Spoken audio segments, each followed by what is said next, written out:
Hey, everybody, and welcome to this episode of The Blind Ambition with Jack Kelly.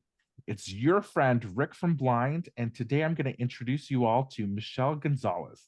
She's the corporate vice president and global head of M12, which is Microsoft's venture capital fund. Before joining Microsoft and M12, Michelle was a managing partner at Area 120, Google's internal incubator, where she led a transformation to align the organization's strategy and investment criteria to key thematic areas within and adjacent to Google's core businesses. Her tenure saw a record number of projects spin in to become key products or capabilities at Google.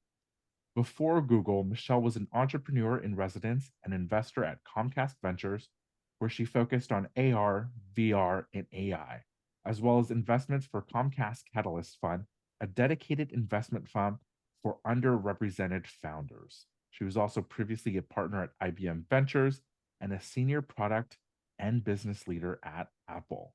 Thanks for coming on the show, Michelle. Thank you, Rick. Thank you, Jack. Pleasure to Thanks. be here.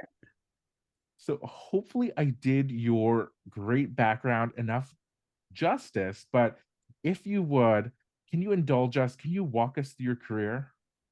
Yeah, absolutely. You did miss one. I feel like I've had this Uh-oh. crazy, Okay. yeah. I feel like I've had this really crazy non-linear career. In fact, once a recruiting executive said, "You're what we call jagged edges. We don't know what to do with you." Because I've had just, again, so many different Huh. I haven't gone deep in a lot of areas, but I've gone a lot of, kind of breadth. So I started off as a lawyer. Well, actually, I started off as a consultant. So I was working at McKinsey. I'd gone to law school, but I decided I didn't want to be a lawyer. Except I had the fortune, I guess, to graduate in 2001, when, if you guys remember, a lot of things were Right. exploding during that time, right?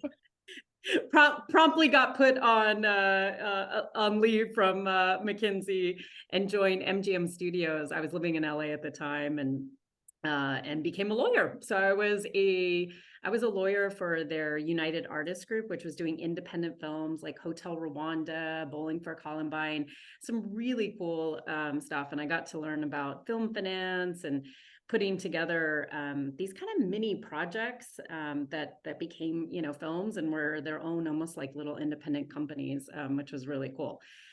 I did that for about 3.5 years, and then MGM got bought, and so I went on a little bit of a sabbatical. I did some travel. Thank you, MGM, and your severance package. And went back and did a little bit of consulting, but and then joined actually a startup. So when I was kind of had gotten interested when I was at MGM in, at the time, kind of all things digital and the digital transformation that was happening. And there was a startup in LA that was, focusing on what at the time digital cinema. Now they're doing a bunch of other stuff. And so joined this, kind of tiny company. It was the first time I'd worked at like a small company. And so that was, you got to wear a bunch of hats. At the time, I had to be the lawyer plus the BD person plus a little bit of sales, and work. It was the first time I got to work with product and engineering teams, and I really liked it.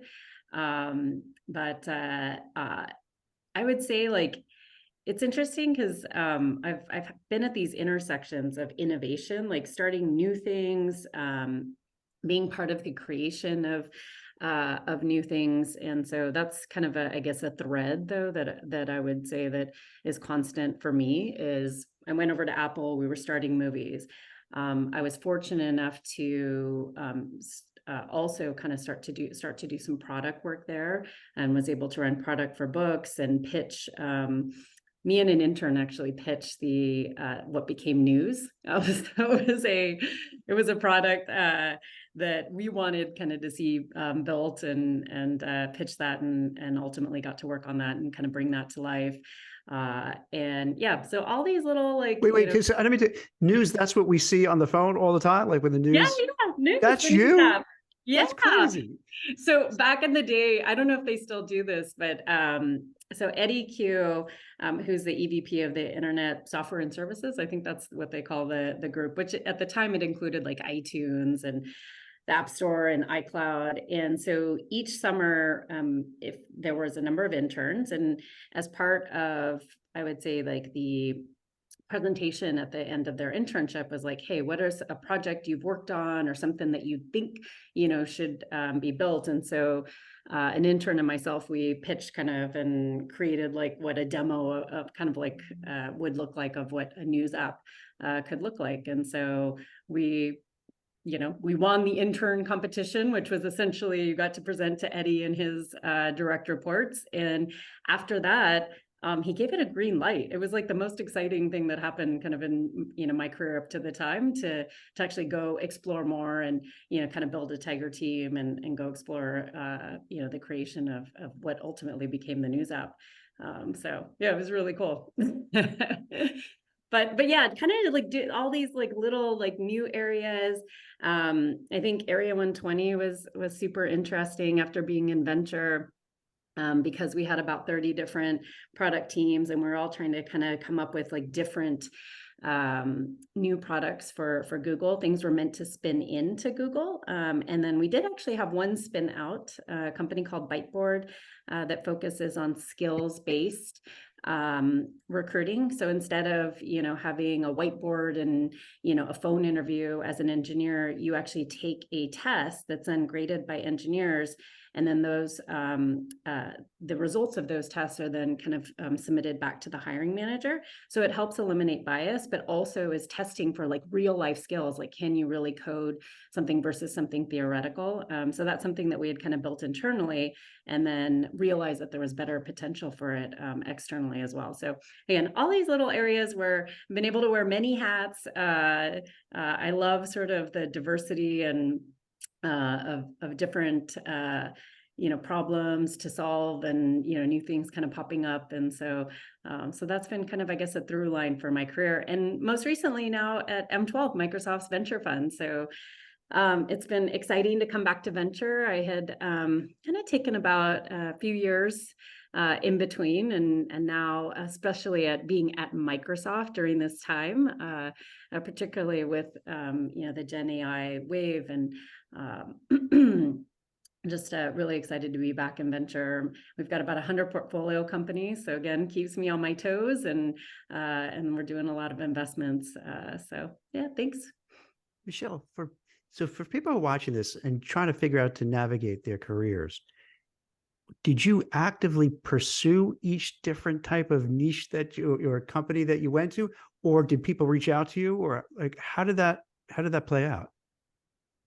Yeah, I think earlier in my career, I was a bit more passive, Jack, in terms of, if there was an opportunity that sounded, interesting, I was, open to it. One of the things that I learned early on was the need to have different networks. So there's kind of what I would say internal networks, so folks that are in kind of the organization that you're in, and particularly cross-functional networks. When I started off again as the lawyer, a lot of times we were working with, the business development executives, you were working, with the producers, et cetera. And so having sort of these networks was really important to kind of helping, achieve kind of, whatever the outcome you were looking for. But then also external networks. So those are folks kind of within kind of your industry or maybe in an adjacency. And so I would say initially it was more kind of people driven. I was looking to work with, really people that either I knew or people that I thought I could learn from. And then later on, I was a bit more intentional about sort of these moves in terms of where I thought sort of my career could go. And then I was very intentional about kind of creating again, those networks, or otherwise wanting to make kind of these leaps and these jumps.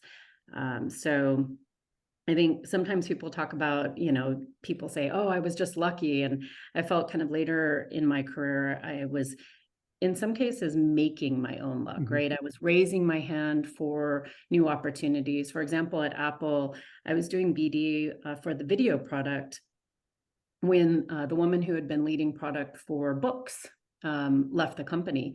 And so there was a vacuum, and my, boss at the time said, "Hey, you seem like you're, good at product. Do you mind kind of stepping in on a temporary basis and, looking after kind of product for books?" And so, that was a pretty big risk, but it was something I, wanted to do because it was something I had been interested in terms of putting myself in that position, right? I had taken on some product responsibilities for the video product, and that gave sort of, my boss at the time the confidence to give me the shot, right, at kind of making that product. So it was still temporary, but then became kind of permanent. The other thing that I think was important was when I wanted to get into venture, I started with a friend of mine who was in venture, a dinner series, a roundtable series where we would talk about emerging themes. I think back in 2010, we were calling it big data, or we had conversations about whether or not the mobile web or the app store would win. And we invited folks from the startup community, from academia. He was teaching at Stanford at the time, from the venture community. And so it was a pathway for me to go meet some of those folks, learn more about what they were doing, network, and ultimately led to, when I left Apple, being able to join Comcast Ventures. So I think in some ways, there was serendipity in a lot of it, but I was also very kind of intentional about making sure I was in, getting to know some of the people that could be helpful in the future. Yeah, I love that strategy, because we talked a little bit about this before the show started. And, but if I recall correctly, what you were saying, Michelle, is that you kind of reached out to different people because you didn't know anybody, and basically invited them for dinner and a chat and talk, the new kid in town. And that's brave. That's bold. That's brave. And plus, you know what it does? It dispels the myth about networking, because so many times you hear, okay, you have to network, you have to network.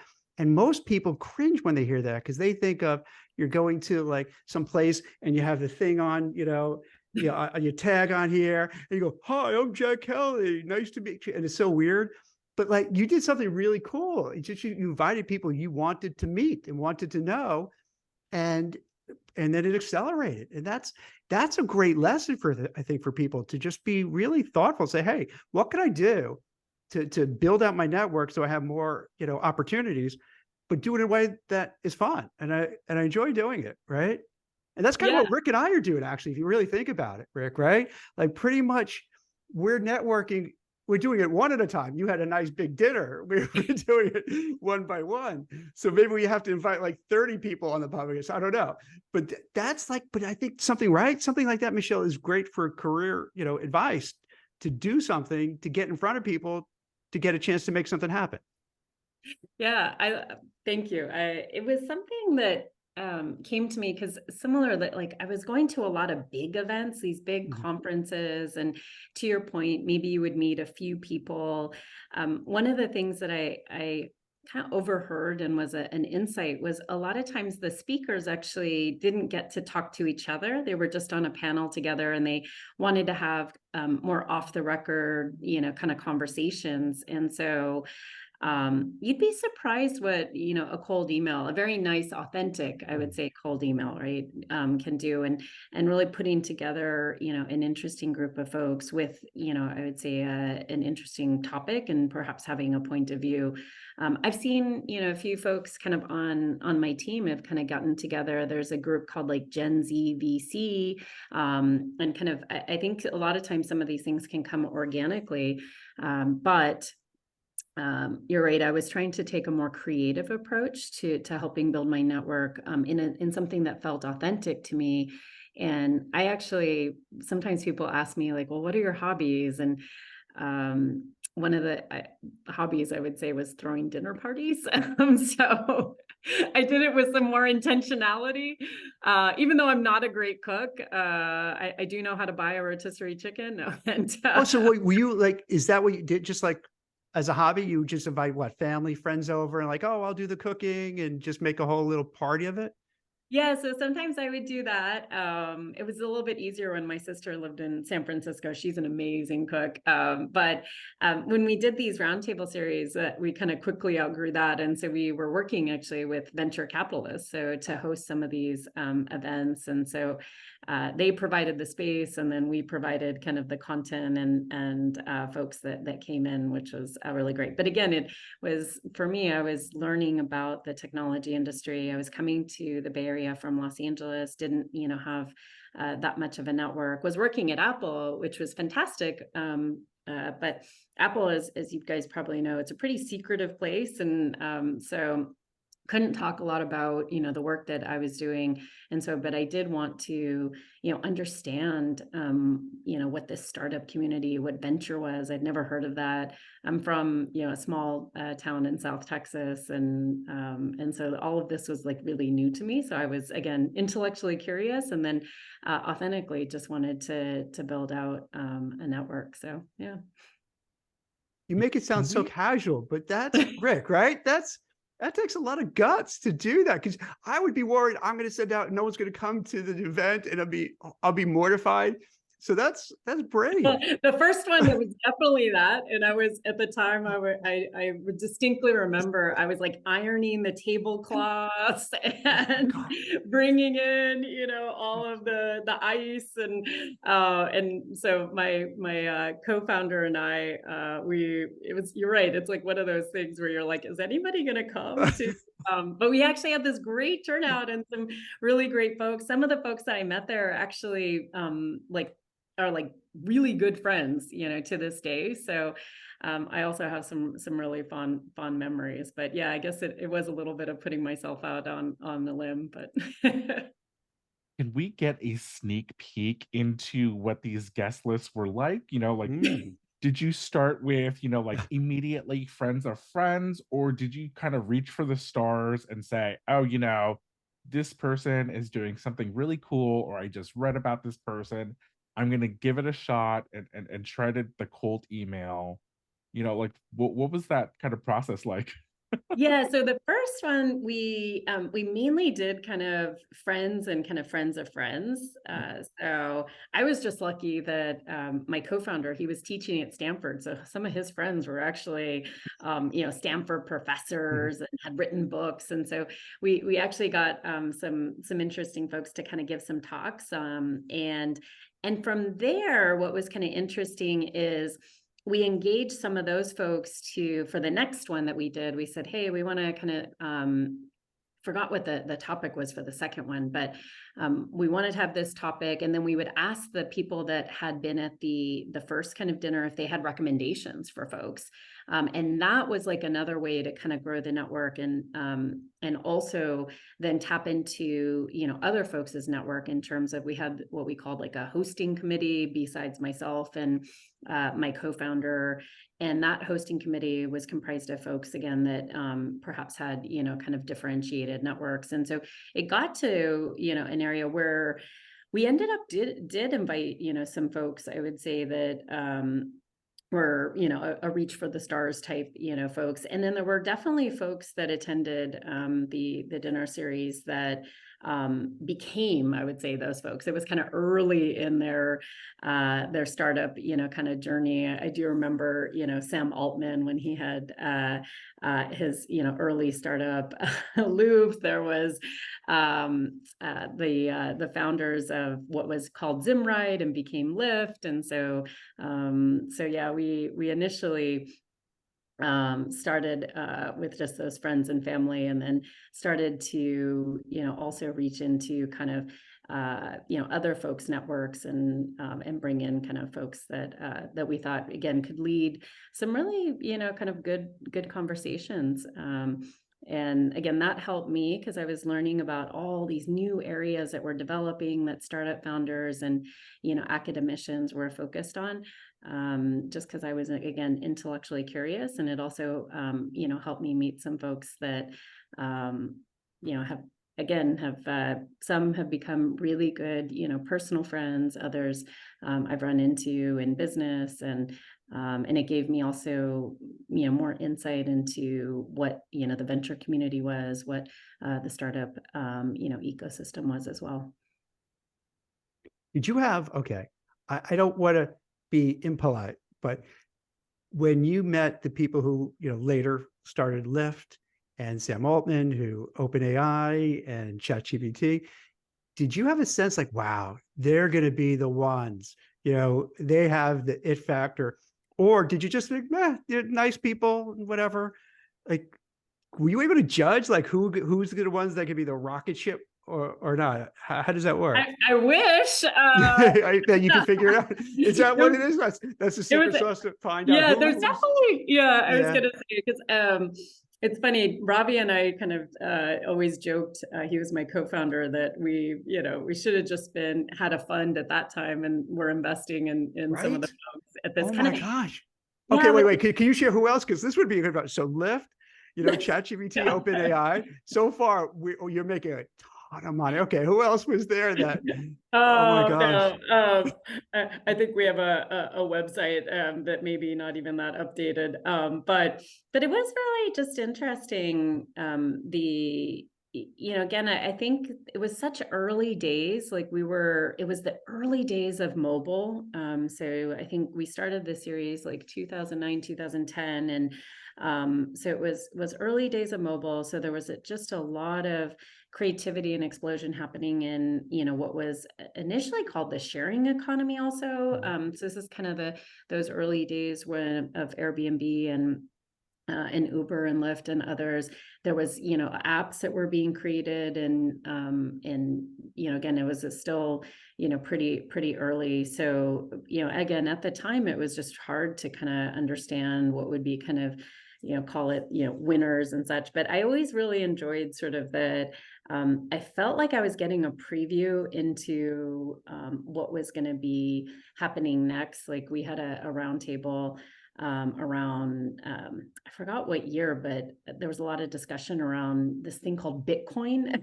And I was and so these are kind of some of the things that just stuck with me. That one of the things I think sometimes we underestimate is how quickly change will happen from a year to year. But I think I've heard this phrase of the years are long, the decade is short. And so how much has changed as I think about sort of, in the, kind of a 10-year, time horizon, and what sort of folks have been able, to accomplish during that time. It's just incredible. And I think that's kind of the magic of being here in Silicon Valley that I didn't appreciate.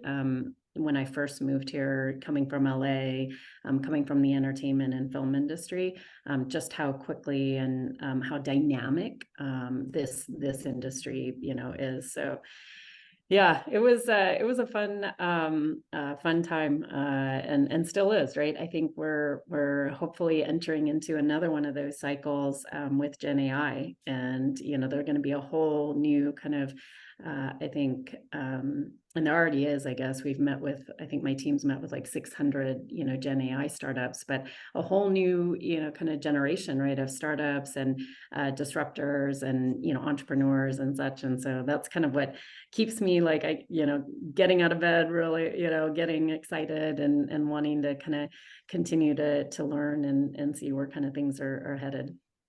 So Michelle, Rick, do you think it makes sense to duplicate what Michelle was doing, let's say, Rick, with the people on Blind, right? The software engineers, software developers, to say, hey, maybe we should kind of pivot to AI because that's the hot thing, and see if we could have set up dinners, meetings, go out for drinks to create that network effect. Do you think that would work with that cohort or not so much? I mean, I'm not sure about the context of kind of like hopping on the bandwagon, because Yeah. I think people forget last year there was Web 3.0 and NFTs, and seemingly we've forgotten all about that in favor of AI. But I think what's really interesting is, throughout my career, I've noticed that the busier someone is, you would think that they would be so hard to get a hold of, to like be able to like book coffee or have dinner or respond to your email. But I find that the busier people are actually the people that respond the quickest. They often are like very responsive and accommodating, no matter kind of their seniority or fame. And so I think, piggybacking off kind of Michelle's lived experience, I think it's very easy to kind of get caught up in the like hype cycle and say like, oh gosh, well, like Jack Kelly writes for Forbes, he's the CEO of a like recruiting agency.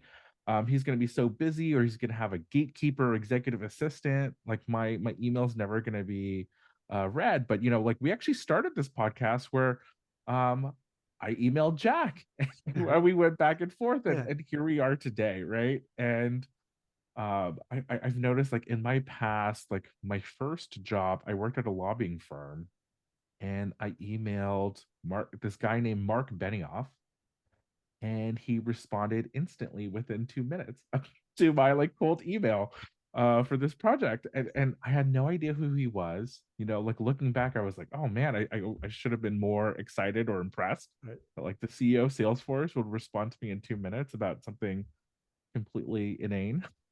But it's like little moments like that I think surprises people. And I'm sure you had the same experience, Michelle. Yeah, definitely. I was, again, sometimes I was pretty shocked how quickly folks would respond.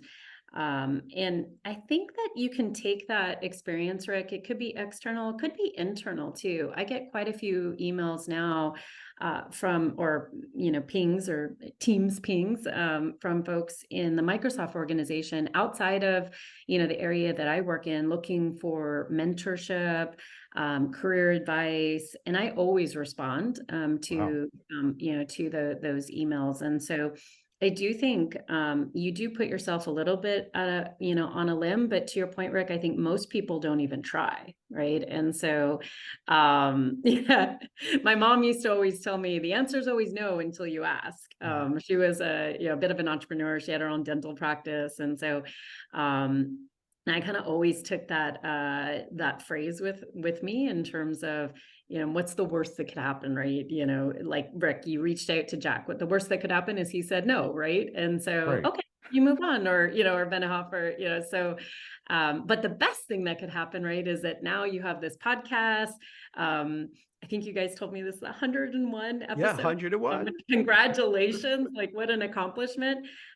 You got to have that meeting with Mark, Benioff, and so I think maybe that's some practical advice, to folks is, the answer is always no till you ask, and sometimes you got to put if you want, to achieve, if you want to advance, if you want to do something different, creative, oftentimes you're going to have to put yourself out there, and you'd be surprised, I think, how often, folks are responsive, especially if, again, you're being your authentic self and, it doesn't feel transactional in nature.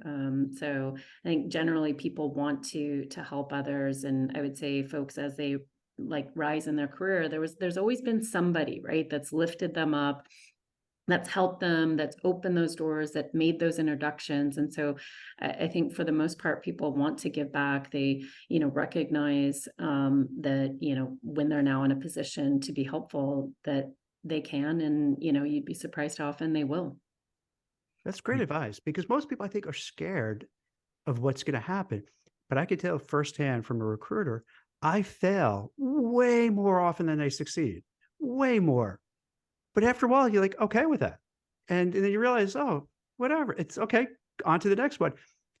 But I think for a lot of people, they're afraid to get that no, so they don't do it, and then they get stuck. So it's like, yeah, you have to be brave to do that networking event and crush your fingers and hope everyone attends, and then it works, and then you scale up. You kind of ask for Mark Benioff to do something, and it grows. So yeah, so it works. And if you said no, you try something again, right? You just keep trying. Yeah. And if someone says no, oftentimes it's, they may have said, Rick, maybe, if Mark had said no, maybe there was someone else on his team, right? Mhm. And there's, other, avenues.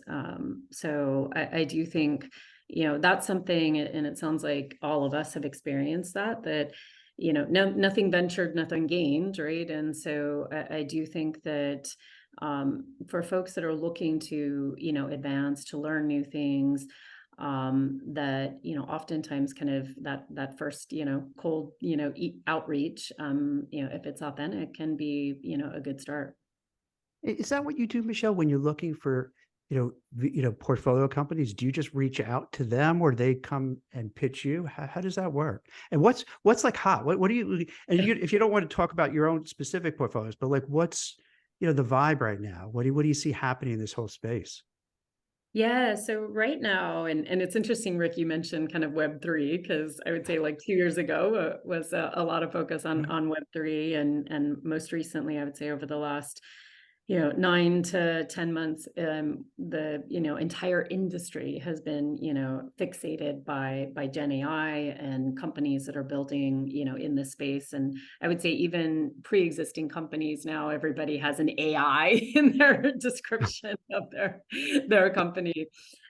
So for us, like, and for me personally, like sourcing, we're a thesis driven venture fund. So that's why we actually have a couple thematic areas like cybersecurity, like AI, like also developer tools. We have a GitHub fund where we think pretty hard about what we know about kind of the industry, speaking with industry experts, founders in an area, other VCs, and try to come up with a point of view on where we think kind of the puck is headed. And so that can, again, entail, really thinking deeply about a industry, what the needs are, where the blind spots, where the gaps are, and then proactively reaching out to founders, to others in the industry, whether it's customers. We're fortunate at Microsoft to have access to let's say a lot of CISOs that we can kind of talk to and see where kind of pain points are, where there are unmet needs, and then kind of go to start looking for companies, or even get kind of what companies are you kind of looking at and having conversations with. We also do get a ton of inbound. So we have a lot of relationships with venture capitalists, with, our founder network. Some of our most, kind of some of the interesting companies that we've gotten have been referrals from, founders in our portfolios. I think good people know good people, and Mhm. founders know, good other founders. And there's a lot of really great founder communities where they're helping each other out. And so that's been another really good source.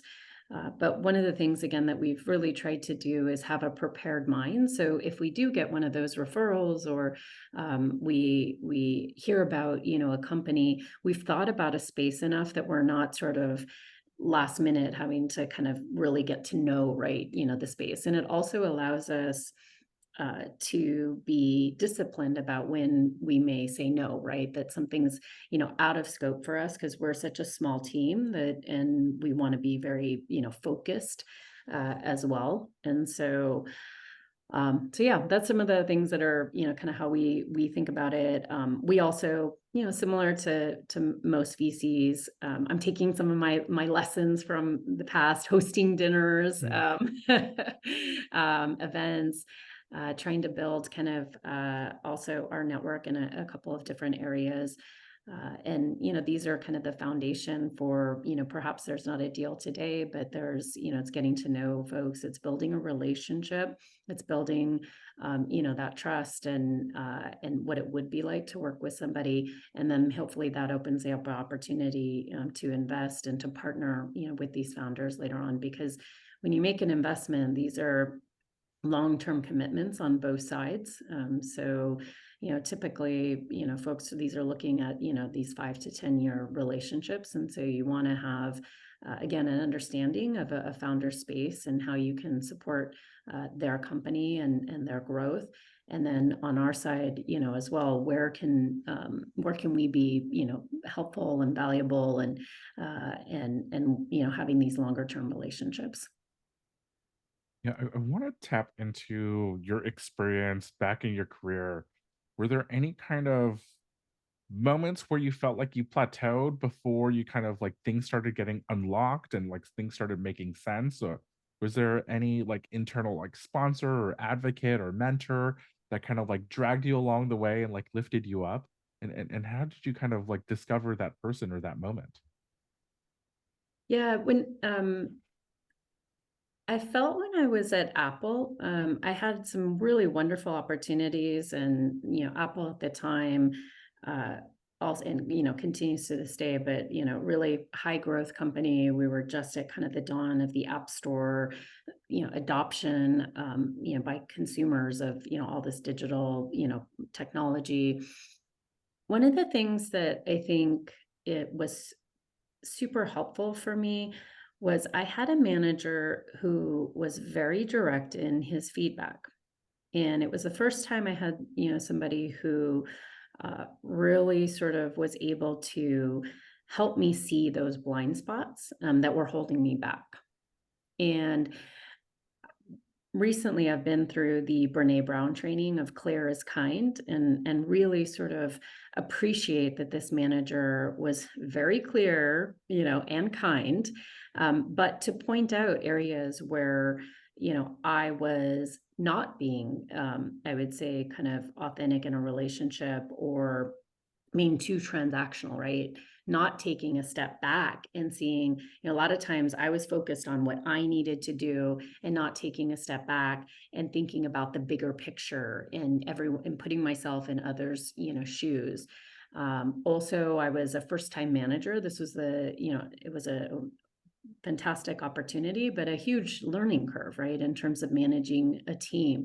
And so viewing feedback as a gift, and taking it gracefully and really reflecting, on it, I think was something I will ever be grateful for, having, a manager that helped me kind of see where sort of there were, again, these, opportunities, right, that were holding me back from being promoted to a more senior leadership position.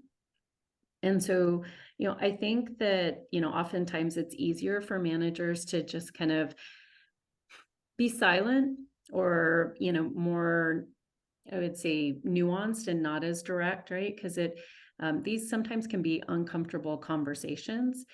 But I've always now taken the approach of, it takes courage, right, for somebody to give you feedback. It means that they care about you, and that they're want to support your career. And so while initially you might have a reaction, right, and it could be defensive, it could be like your blood, you start getting kind of right, a physical reaction, and sometimes you might say something that you wish you didn't, and those kind of moments, I like to count to 10 and have a response, right? Or a phrase I've recently learned, that I think is a good one, is, I'm going to sit with that for a little bit and just leave that at that. And so it's, you're acknowledging, right, the feedback.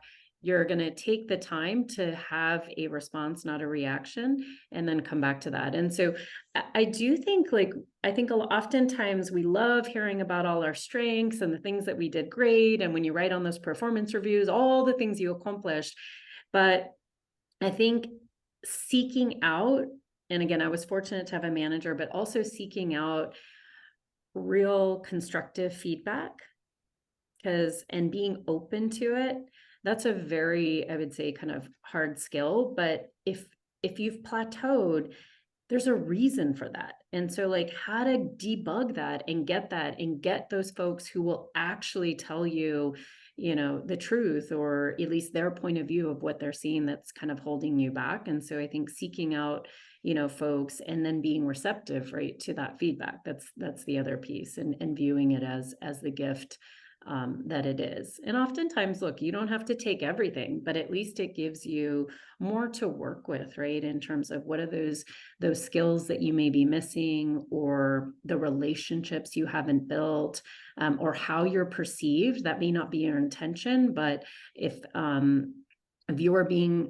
experienced or perceived, by other teammates or other groups, that's negative and harmful kind of to your career, how do you kind of address that as well? And you may not even have, again, that information to help you work through. So I would say, the one, kind of, again, I'll be forever grateful, is that clear is kind, that feedback, that really, if someone had just said, hey, everything's going great, still not getting promoted, but being, very again, direct about sort of, the areas that need to be focused on, that you need, to work on. And then again, also providing you with then the opportunities to get those skills, right? So take those courses on executive presence or presentation skills or communication skills, work with you, right, on building the right relationships that you need, or repairing,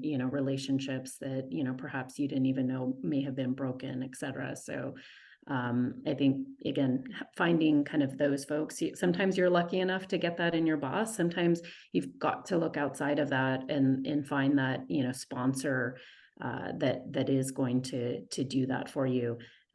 So I really appreciate that reminder and that kind of first principles thinking, right? Of being able to recognize um, when an opportunity presents itself, whether you're making that luck, whether the luck just naturally comes and presents themselves in a sponsor that's outside of your organization, that's outside of your management chain, or if you're lucky, where it's your actual direct supervisor or direct manager.